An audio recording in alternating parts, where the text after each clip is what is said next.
¿Qué tal? ¿Cómo está? Buenas noches. Mi casa es su casa. Bienvenido entonces a esta, su casa, desde donde continuamos transmitiendo en esta que es ya la semana número 9 de transmitir desde aquí, precisamente desde casa. Y las semanas que hagan falta, para seguir haciendo frente a la pandemia. Dos cosas le pido nada más. Si puede quedarse en casa, por favor hágalo. Esa es la primera. Y la segunda, use como nunca, el sentido común. En todas sus decisiones, sentido común. Por usted y por todos nosotros. Soy Fernando del Rincón, le doy la bienvenida en este inicio de semana. Le digo entonces, como recordaba hace unos minutos, unos segundos, esta es la semana ya número 9. La semana número 9 de transmitir desde casa.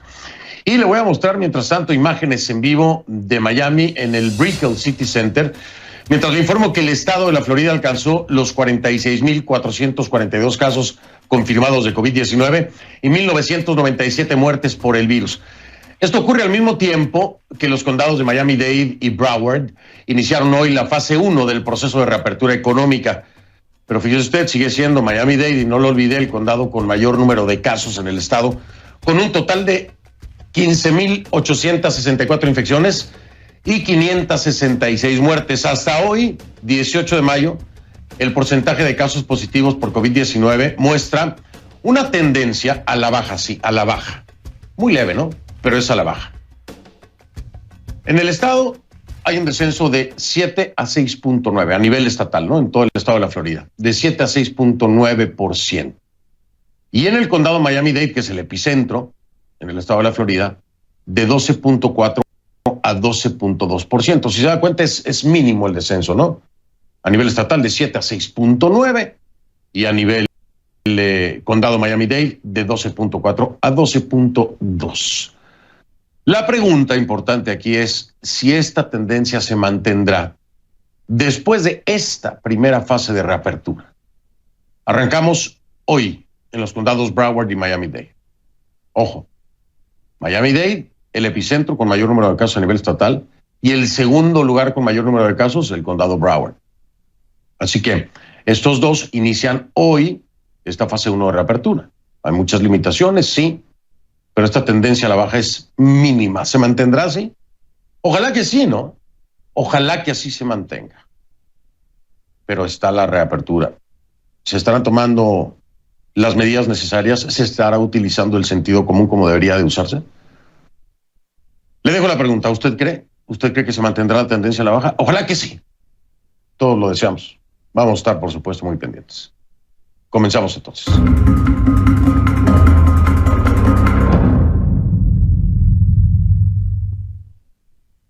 Y le pido que a partir de ese momento me acompañe utilizando la etiqueta numeral ConcluCovid-19 NICA 2.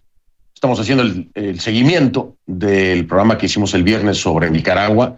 Las cosas se complican cada vez más en Nicaragua. Numeral ConcluCovid-19 NICA 2. Hay mucho que hablar de Nicaragua, así que no le extraña que esta semana estemos atendiendo fuertemente el tema de lo que ocurre con mis hermanos y hermanas nicaragüenses. La etiqueta, por favor, con sus comentarios. Entonces, a mi cuenta en Twitter, @soyfdelrincón, @soyfdelrincón, esa es la cuenta en Twitter, ConcluCovid-19 NICA 2. Esa es la etiqueta. A ver, más de un centenar de países, vamos a hablar obviamente del COVID-19 a nivel global y a nivel regional, más de un centenar de países pidieron en la reunión anual de la Organización Mundial de la Salud una investigación independiente para determinar cómo fue que empezó esta pandemia, que hasta ahora se ha cobrado la vida de más de 318,000 personas. El presidente de China, Xi Jinping, dice que apoya la investigación, pero cree que debería esperar hasta que se contenga la pandemia. Varios países, y sobre todo Estados Unidos, han acusado a China de esconder información sobre el virus. Y si Estados Unidos acusa, pero también suma reclamos sobre su propia gestión de la crisis, ¿no? Irónicamente acusa, pero al mismo tiempo se le suman los reclamos a la administración del presidente Trump. Este lunes el país superó los 90,000 muertos por coronavirus y los 1,5 millones de contagios. Fuertes cifras, muy fuertes cifras. Mientras Trump dice, reabran el país. Y estas son las peores cifras a nivel mundial, A nivel mundial. Pero bueno, no todo son malas noticias. El optimismo regresó a Wall Street después de que la farmacéutica Moderna anunciara los resultados de un ensayo clínico con una vacuna contra el coronavirus. Los datos provisionales de esta vacuna muestran que los participantes en el estudio desarrollaron una respuesta inmune. La noticia llevó al presidente Donald Trump a calificar el día de muy importante. Por supuesto que es muy importante, es una maravillosa noticia. Todavía falta, obviamente, seguir con la experimentación hasta llegar al punto en el que se diga tenemos la vacuna. Eso no se ha dado aún. Hay resultados positivos, le subrayo, ¿ok? En este momento en Estados Unidos, excepto Connecticut, el resto de los estados ha relajado las restricciones. ¿Eso qué implica? Bueno, eso implica que en muchas ciudades las personas ya pueden ir de compras a centros comerciales y aunque le parezca absurdo, bueno, a mí me parece absurdo, hacerse tatuajes, ¿no? O ir a las peluquerías. El lado contradictorio de la historia es que solo 18 estados han registrado una disminución en la cifra de nuevos casos. Es justo lo que hablaba con usted al inicio del programa en el caso de Miami-Dade y de Broward. La disminución a nivel estatal y a nivel condado es mínima, es ínfima. Cuando ya hay una reapertura, ¿qué implica eso? Que pueda haber una recaída. Ojalá que no sea así. Pero esto pasa en 18 estados que han registrado una disminución en la cifra de nuevos casos. Sobre esta nueva etapa, la del post-confinamiento, si le quiere llamar así, o el reinicio de la actividad o la reapertura, como le quiera llamar, la responsable de la gestión de riesgos infecciosos de la Organización Mundial de la Salud hacía una advertencia muy evidente que no todos parecen tener en cuenta. En esa etapa no habrá riesgo cero de contagios, por supuesto que no. Para reanudar una vida más o menos normal, decía, hay que aceptarlo, pero también, y esto es muy importante, hay que aprender a minimizar el riesgo de contagiarse. Y eso también depende de cada uno de nosotros, no de los gobiernos, como se lo he dicho siempre. Usted es pensante, usted toma decisiones todos los días sobre su vida y la de sus seres queridos. Independientemente de lo que le pueda decir un gobierno, hay guías, hay información suficiente para que usted genere y tome sus propias decisiones, utilizando ¿qué? El arma más importante, el sentido común. Justamente de forma preventiva, el presidente Donald Trump dijo que está tomando hidroxicloroquina. Sí, ya lo dijo. Está tomando hidroxicloroquina. Primero aseguró que lo toma desde hace varias semanas y luego desde hace una semana y media de forma diaria. Esto a pesar de que ha dicho que ha dado negativo por coronavirus y además de que varios estudios señalan que el medicamento no es efectivo para prevenir el contagio. No lo es. Y puede tener efectos secundarios para la salud. Por supuesto, los médicos de la Casa Blanca no lo recomiendan, pero bueno, Donald Trump ha estado con el tema de la hidroxicloroquina desde hace ya meses. Entonces todos nos preguntamos, a ver si los médicos de la Casa Blanca no lo recomiendan, si hay advertencias de que puede generar efectos secundarios, si se ha dicho que no es la medicina para combatir al coronavirus. Entonces, ¿por qué Trump lo toma? ¿Por qué? ¿Por qué? ¿Será por lo mismo que lo recomienda el presidente de Brasil, Jair Bolsonaro? Muy similares los dos, ¿no? En sus formas de reaccionar y accionar. En el caso de Brasil, esa defensa sin fundamento científico ha impulsado la salida de 2 ministros de salud en medio de la pandemia. 2 ministros. Bolsonaro, al igual que Trump, va en contra de la ciencia. Pero las cifras ensombrecen su negación. Para ambos, ¿no? Para ambos. Brasil ya es el tercer país con más casos del mundo. El tercero. ¿Está detrás de quiénes? De Estados Unidos y Rusia. Los resultados similares, la actitud similar, la forma de accionar similar. A pesar de eso y de nueva cuenta, porque no es la primera vez que lo hacen, han sido ya muchas veces, Bolsonaro participó este fin de semana en una protesta en Brasil en contra de las medidas de aislamiento, y hasta hizo flexiones en público con un grupo de militares. También se hizo fotos y dio la mano a decenas de simpatizantes. Mientras eso pasaba y Bolsonaro critica las medidas de aislamiento de los gobiernos regionales, ¿Sabe usted lo que ocurría en la mayor ciudad del país? El alcalde de Sao Paulo, una ciudad con más de 12 millones de habitantes, denuncia que el sistema de salud está al borde del colapso. Dice que 9 de cada 10 camas en cuidados intensivos están llenas, mientras la cantidad de personas que respetan la cuarentena ha caído por debajo del 50% de la población. Claro, imagínense si desde la presidencia no se está reforzando este tema de la cuarentena, ¿qué se puede esperar, no? Quedarse en casa, por supuesto, es más difícil para los más pobres. Muchos de ellos no tienen otra opción. Si quieren comer algo, tienen que arriesgar y salir. Y esto hay que tenerlo muy claro. Hay gente que lo hace por falta de conciencia y hay otros que lo hacen por falta de oportunidad. Hay quienes lo hacen por irresponsables y hay quienes salen por la responsabilidad que tienen de alimentar a una familia y no tener con qué. La mayoría de estas personas en Brasil viven en favelas y tienen que ir a trabajar en condiciones inseguras.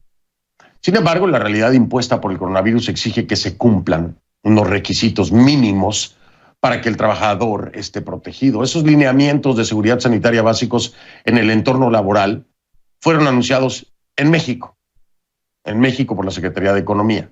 Estarán vigentes en el entorno laboral de los municipios que ya ingresaron en lo que el gobierno de Andrés Manuel López Obrador llama la nueva normalidad y que deberán regirse por estos protocolos, según comentó el propio AMLO. Escúchelo.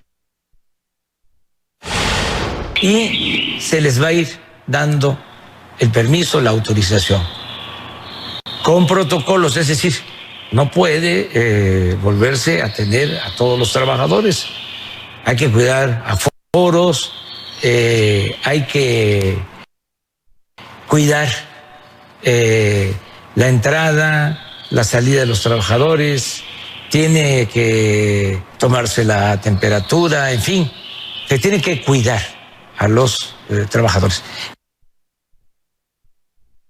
De los 2.465 municipios que hay en México, solo 323 pasan a esta fase por no haber registrado nuevos casos en los últimos 28 días. Este regreso escalonado se da cuando México está en el máximo de la pandemia, esto según las autoridades. Pero bueno, si le parece, vamos a hacer nuestro recorrido como siempre para enterarnos de cómo está la región, cómo está el continente en términos de cifras. Lo hacemos como siempre por orden alfabético, iniciando por Argentina. En Argentina se informa y se reportan 8.371 casos confirmados y 382 defunciones. En las Bahamas, 96 casos confirmados y 11 muertes. Belice, 18 contagios y 2 fallecidos. En Bolivia acaba de llegar el último informe, se lo voy a dar en este momento con la cifra exacta que están dando por parte del gobierno de Yanine Áñez. Se llega a 4.263 casos confirmados en Bolivia, 4.263 casos confirmados y se registran 174 decesos. 174 decesos. Eso es en Bolivia. En Brasil, como ya le decía, el tercer país del mundo, el tercero con más casos, con 254.220 contagios, 254.220 y 16.792 muertos. Ese es el Brasil de Jair Bolsonaro. De ahí nos vamos a Chile, que tiene más de 46.000 casos y 478 fallecidos. Colombia, 16.295 infectados y 592 víctimas mortales. Costa Rica reporta 866 contagios y 10 muertos. En Cuba el régimen informa de 1.881 casos confirmados y 79 defunciones. En Ecuador, la cifra oficial es de 33.582 casos y 2.799 fallecidos. Seguimos con El Salvador, 1.413 casos y 30 fallecidos. En Guatemala hay al menos 1.912 personas infectadas y 35 decesos. En Haití, 456 casos y 20 muertos. Honduras reporta al menos 2.646 casos y 142 fallecidos. Esto en Honduras.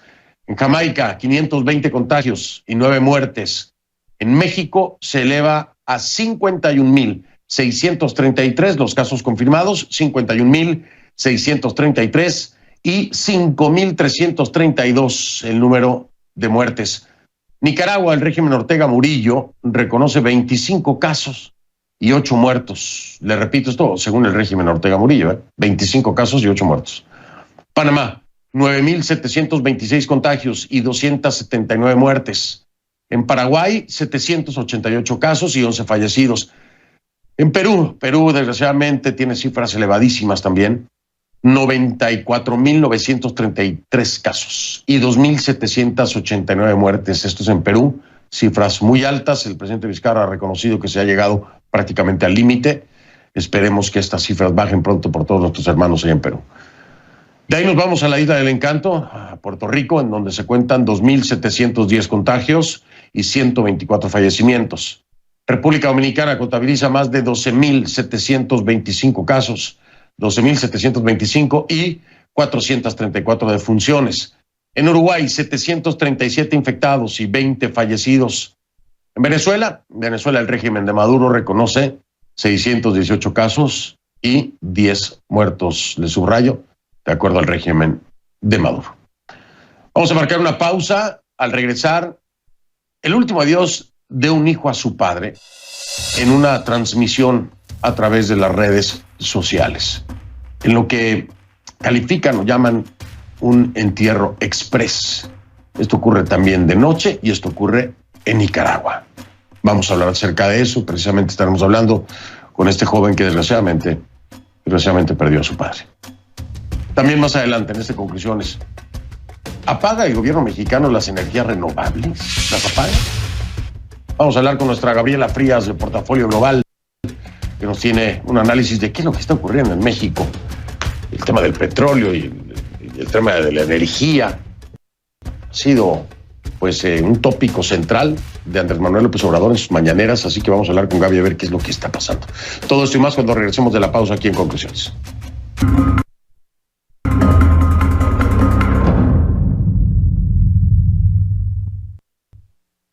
Les recuerdo que estaremos utilizando la etiqueta numeral ConcluCovid-19 NICA2. El hashtag es ConcluCovid-19 NICA2. Para todos sus comentarios, por favor. En Nicaragua, el gobierno sandinista del régimen Ortega Murillo insiste, dicen algunos, en minimizar la emergencia, ¿no? Yo le digo en ignorar la emergencia causada por el coronavirus en ese país. Sin embargo, la información que surge en las calles, la que reportan varios grupos no gubernamentales, la que se comparte por redes sociales e incluso la que llega desde el país vecino, Costa Rica, es otra. País vecino, Costa Rica, es otra. Es otra. En medio de estas denuncias, habló Daniel Ortega. Ortega dijo este lunes que hay esfuerzos en marcha, dice, para combatir la pandemia. Esfuerzos que incluyen encuentros con otros países. Pero añadió que por combatir el virus no se puede generar una crisis. Esto fue lo que dijo Ortega, escúchalo. Todos estamos luchando contra esta pandemia. Mayor coordinación. Han habido reuniones ya de los ministros de salud centroamericanos también tratando el tema de la pandemia.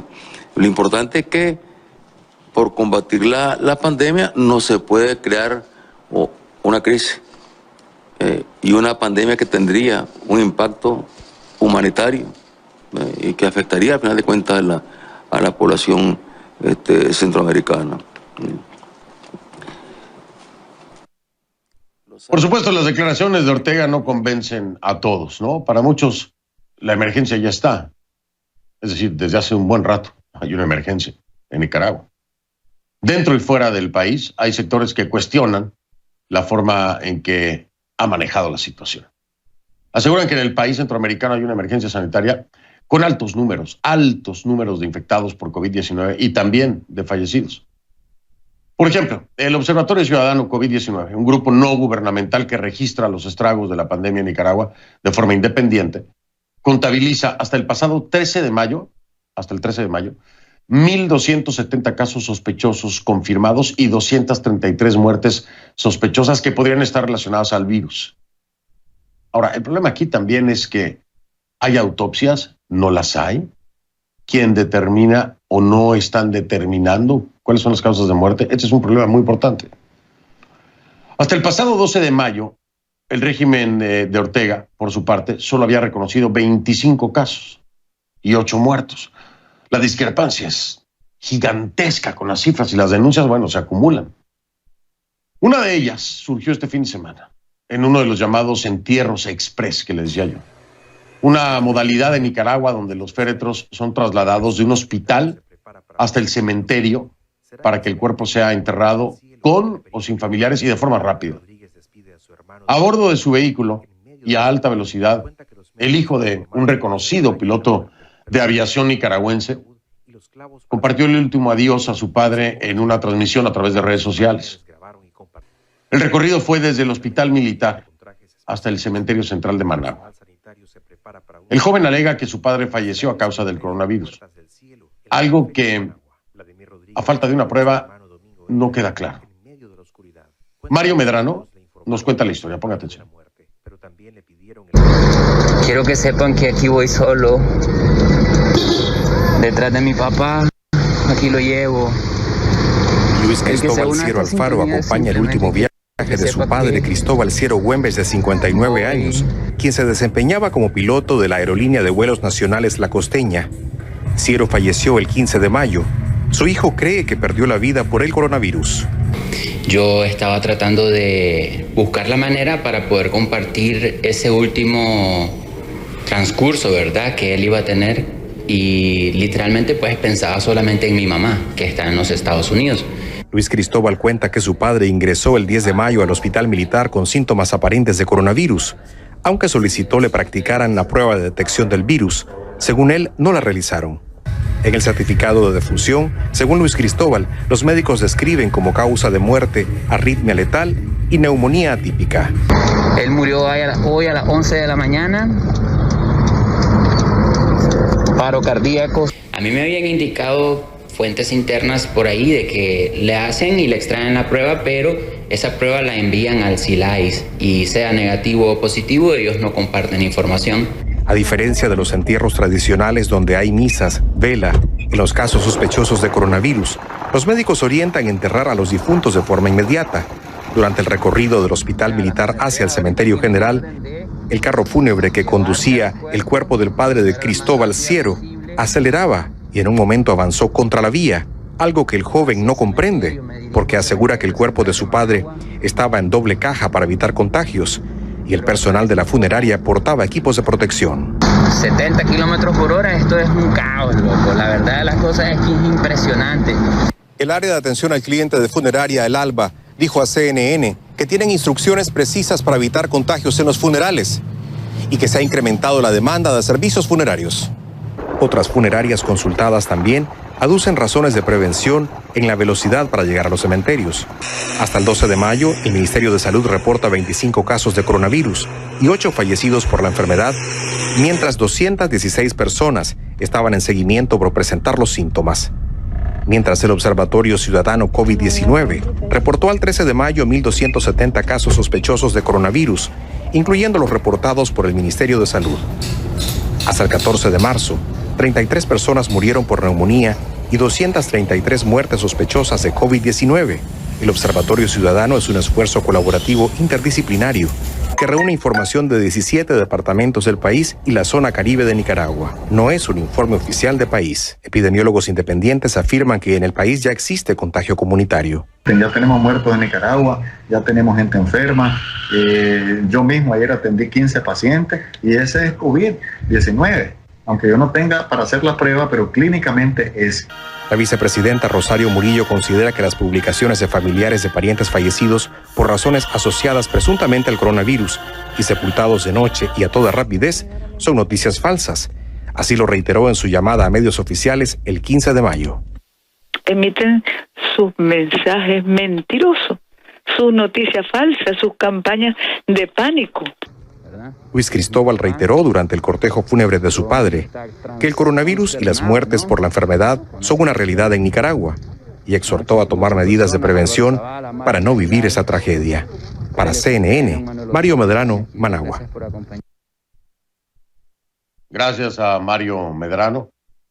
Una dura historia. Vamos a hablar precisamente con el protagonista.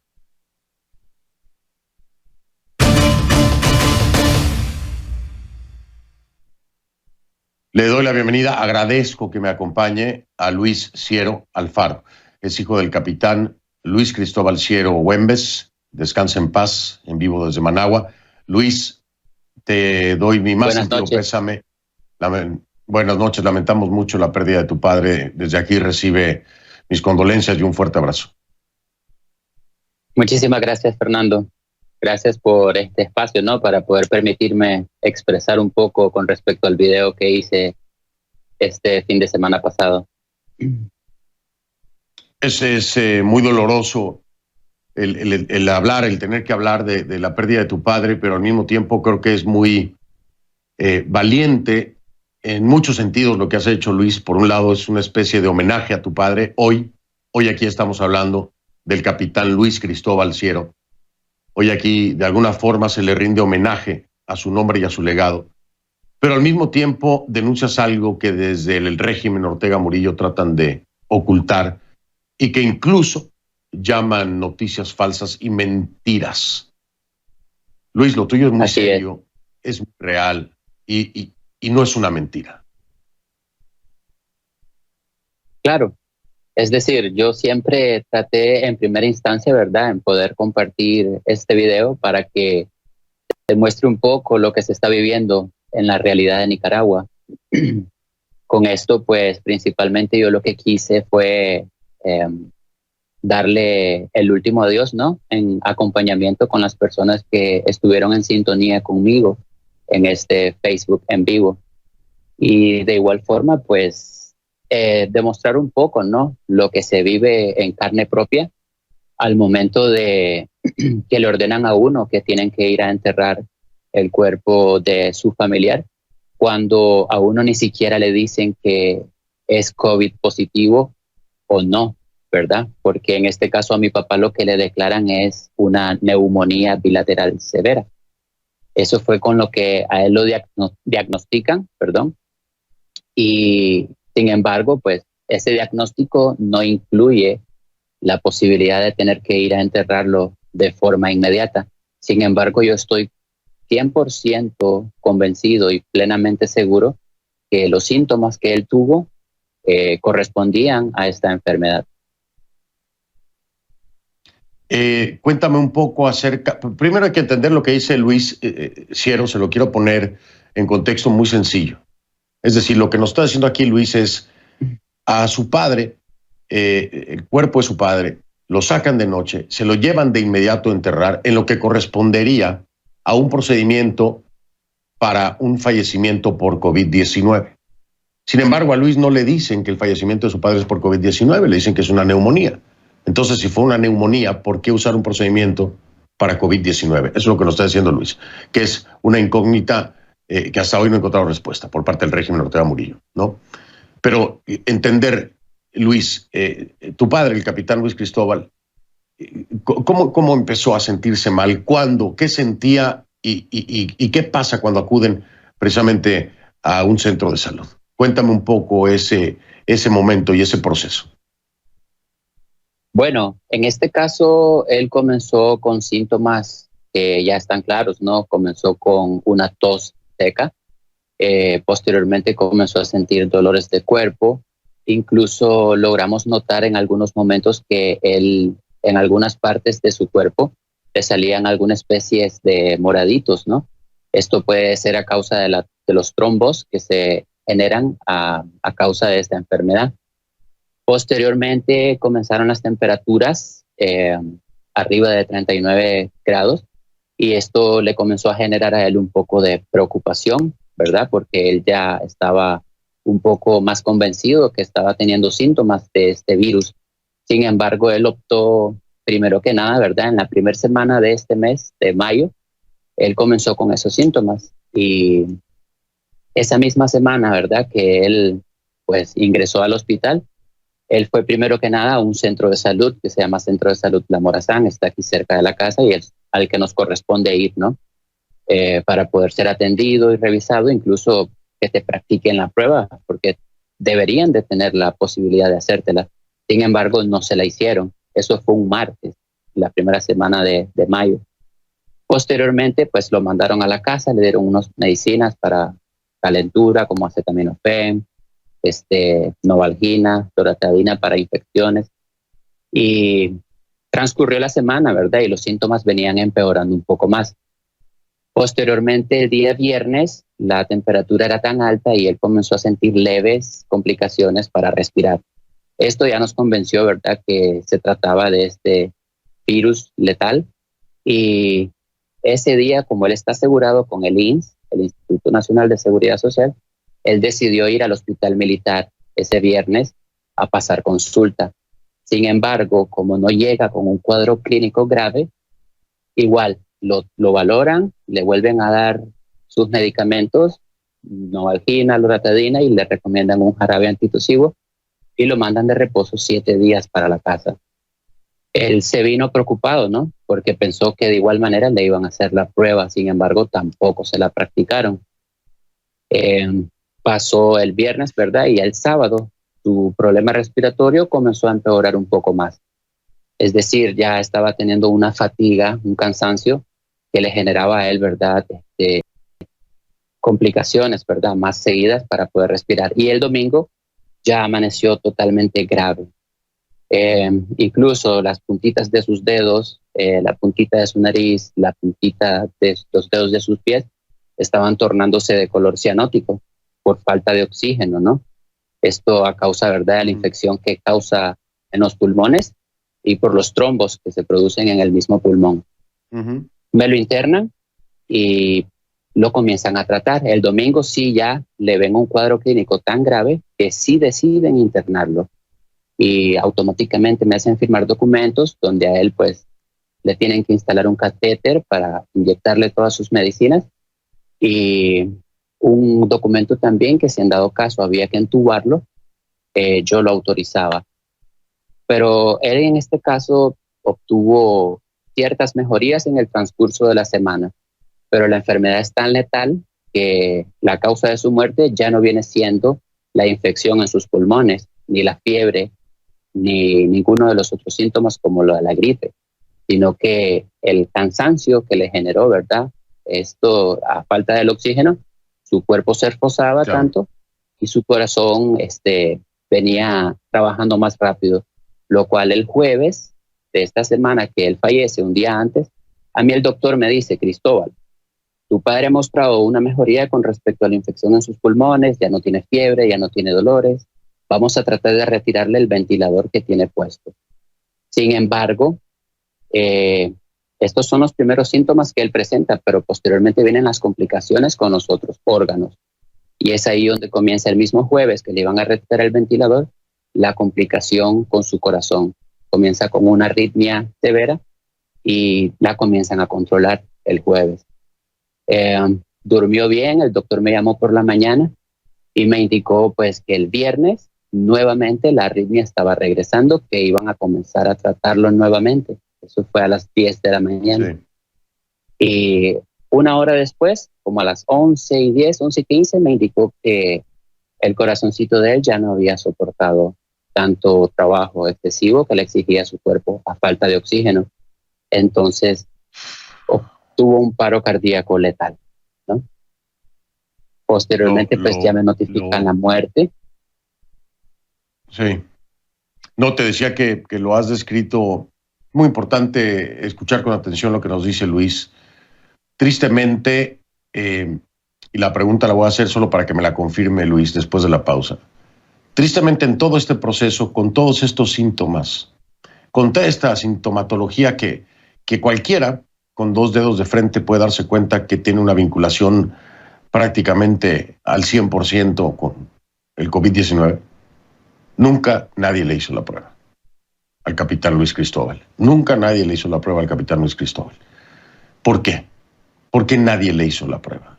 ¿Qué le dijeron a Luis Ciero, su hijo? ¿Qué fue lo que le dijeron? Voy a escuchar la respuesta de Luis, si me permites, Luis, y también allá en casa, hace una pausa. Regreso para escuchar a Luis Ciero Alfaro, hijo del capitán Luis Cristóbal Ciero Güembes, en paz descanse. Él me acompaña desde Managua. Ya.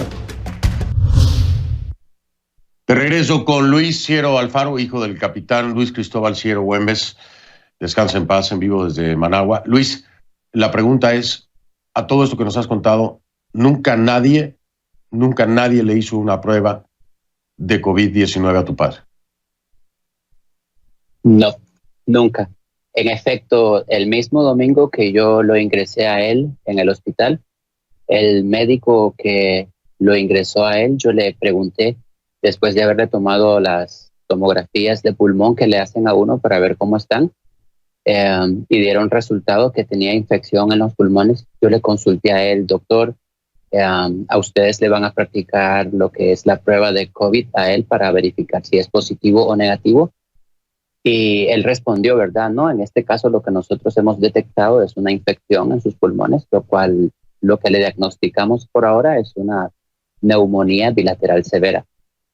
Me comentaron, ¿verdad? Dentro del hospital, conversando con una persona, que ellos realmente sí extraen una muestra de sangre para hacer verificación de síntomas, ¿verdad? O si tiene contagio, ¿no?